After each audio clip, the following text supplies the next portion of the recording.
aller en croisade contre les fake news et bâtir des plans de communication plus stimulants en lien avec la vaccination contre la Covid-19, c'est tout le sens de la formation des influenceurs et animateurs des plateformes digitales évoluant dans la ville océane ce vendredi 23 juillet 2021. Certaines personnes mal intentionnées diffusent des informations erronées contre la vaccination, qui est le principal moyen de lutte contre cet ennemi, la COVID-19. Votre appui après cette formation est nécessaire.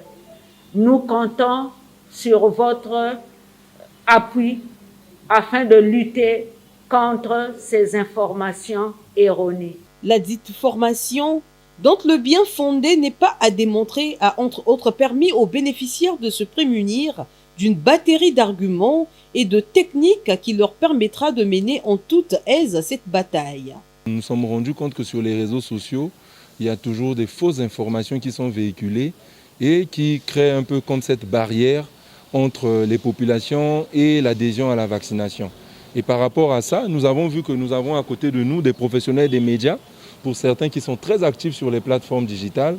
Donc il était question d'en recenser certains qui sont très actifs. Nous avons des influenceurs. L'influenceur, c'est toute personne qui a la capacité, de par sa façon de faire, sa façon d'être, de faire adhérer toute personne à une initiative.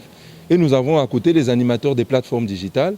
Et tous ces acteurs, nous les avons regroupés dans la salle de la direction départementale de la santé de Pointe-Noire afin de mettre à leur disposition quelques informations, quelques messages, quelques langages techniques d'expression qui les permettraient de riposter ou de contre-attaquer toutes ces fake news, de telle sorte que les populations qui ont une forte adhésion vers ces médias ou vers ces personnes puissent avoir une bonne information, puissent être rassurés du bon message qui leur est destiné en lien avec la vaccination. Les acteurs concernés, eux, ont salué l'initiative au regard des chiffres qui piétinent. Aujourd'hui, avec la vitesse de croisière qu'a le net aujourd'hui, et c'est vraiment difficile de faire la différence entre les fake news et la vraie information même. Donc pour moi, cette formation tombe vraiment à point nommé par rapport à tout ce qui se vit, tout ce qui se passe sur Internet.